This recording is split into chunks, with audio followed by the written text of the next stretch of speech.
Yo, what's Barbino? Zeke Black is in the building. Shout out to East Harlem, where I'm from. There been all type of responses.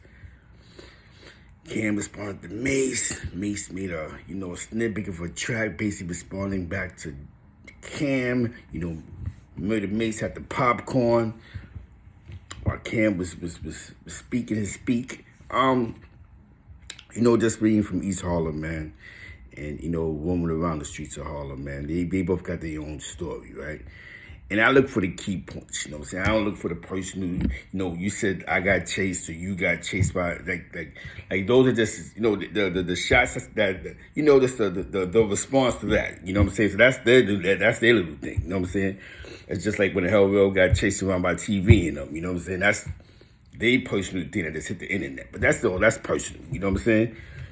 But the things that I look for in the responses, right, is that Cam said something about Jimmy, because Jimmy threw the Frank stand, you know what I'm saying? So you throwing the Frank stand, his response was you was a fan.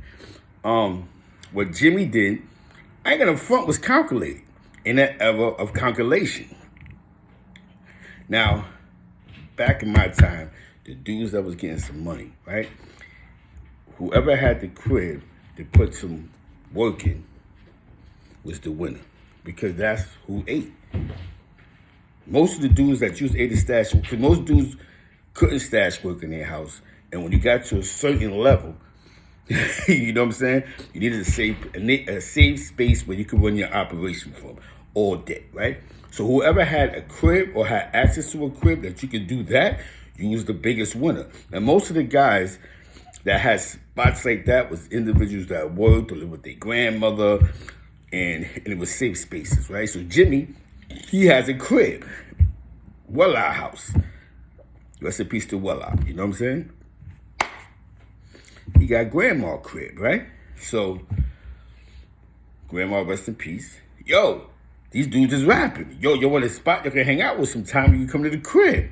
He has something to offer. You know what I'm saying? Now, he might have been a fan at that time, but to get in, I don't rap, I don't DJ, I don't dance, but I got a crib. You come to the east side, you come downtown, you can just chill, drink, smoke. Now, look how he turned that into $1 million career. Like I just told my man the other day, I said, son, when you was getting all that money before you got that Fed case, the biggest winners wasn't the dudes that was outside running around. It was the dudes' cribs you was dropping them packs off in, bro. Because they got free money all day. You know what I'm saying?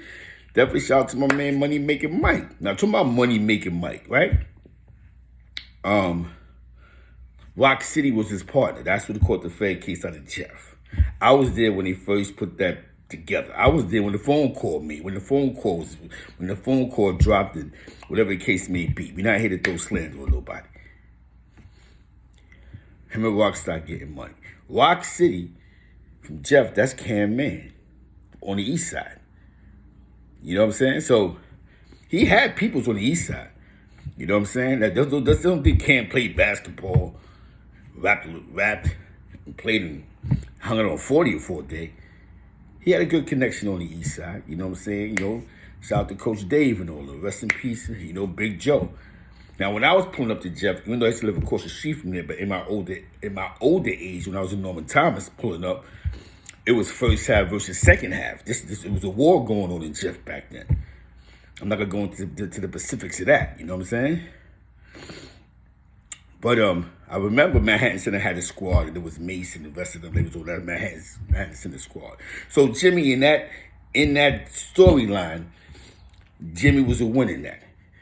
You know what I'm saying? Not a winner, but that's how he opened his door. You say fan, that was most people that win. The guy who bought, let's say the biggest winners in the game ever is the chemist and the person where you get the stash to work at. Because you ain't got to go outside and put yourself on the line. But in their case, Jimmy got on with the hip-hop stuff. You know what I'm saying? He wanted to learn how to rap. Mace taught him how to rap. He started doing these shows, gaining confidence. So they created a great thing. I don't really realize even in their slander against each other, they're speaking about something that they created that's great. Don't forget that Dipset, that whole movement had the streets crazy. You know what I'm saying? And Jimmy was able to keep it going on his own. He did other situations. I just think that sometimes when Jimmy get mad at Cam, he runs to the media and he say some things about Cam, and Cam just responded. You know what I'm saying? You know what I'm saying? They're both successful. You know what I'm saying? You heard what he said. You talking about the Freeze records. You gotta think about this. It was Jimmy who went to hip hop. Like, if we could get Duke the God and Dame Dash in the same room to speak, maybe we could make a better situation for Cam. And that's when Rockefeller Management started managing Cam. Even though Dame Dash used to manage Cam the first album, you know, he's big name. This is Rockefeller Dame. This ain't the same Dame Dash from throwing parties in the clubs and all that. This is Dame Dash managing. You know, he got a machine running, Universal Records, Def Jam. The machine is moving. You know what I'm saying? So, needless to say, Killer Cam gets managed by Rockefeller Management. But he was still signed to Sony. Then he moves over to The Rock, and the rest is history. But Jimmy played a part to that. He played a part to helping getting the parties together. These are facts. People outgrow each other. Things, you know what I'm saying? Sometimes that happens. You outgrow each other. Things are being said about each other. Now with the street portion part, because, you know, that I respect what Cam said. A lot of dudes you deal with are going to the penitentiary. So it looks like you're the one with the bag. You're creating crash dummies. Change that narrative, brother.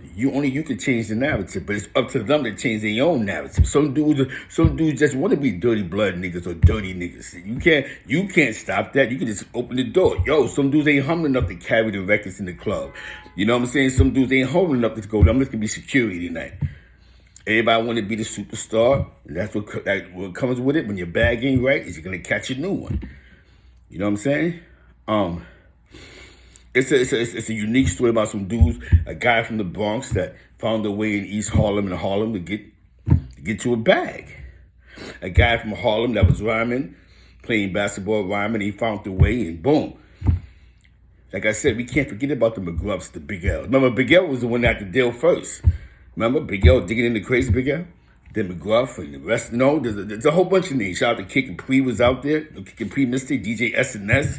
Craig G, you know, everything from Convent, Manhattanville Projects, my man Monster, you know all of them, you know what I'm saying?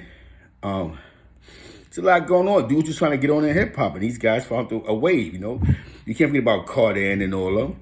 They had a wave. DJ Clue mixtapes. That's a fact. Go back to the mixtapes. And then Jimmy found his way in, and boom. You know what I'm saying? You know what would be dope, man? That after all this craziness, they call each other, and they can create a dope Dipset tour. And they'll pack them. But it's time to do arenas now. Let's stop doing the $2 clubs. Let's stop doing all that.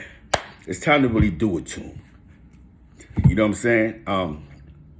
That's just from what I remember being around. I'm just going to tell you that's the biggest one is sometimes. Jimmy had no store offer, but I got a crib. Now, in the world of hustling, if Jimmy goes to the hustler who's really doing it, yo, you can stash out of my crib. That's how you get it back, right?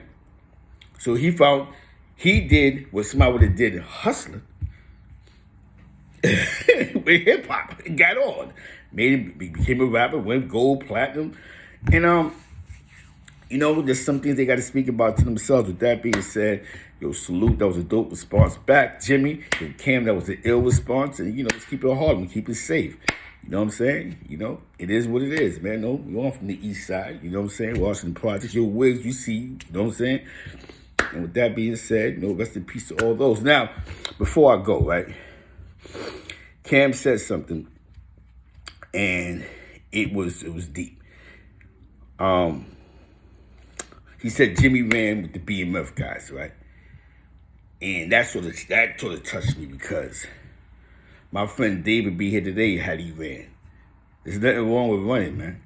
My man David Reyes, Davo, died in 1995 because he didn't run. And And he stood there. There's a bunch of guys we know that should have ran that we love. And he got murdered. He got murdered on the block by the flagpole. So with that being said, that sometimes you're not soft if you run, man.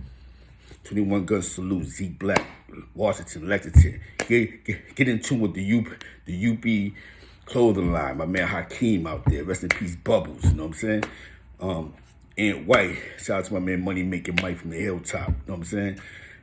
Shout out to my man Razzo, PC 131. Rest in peace. That being said, yo, Joe was popping, TDO. You know what I'm saying? Ava, Doc, Asa. Peace.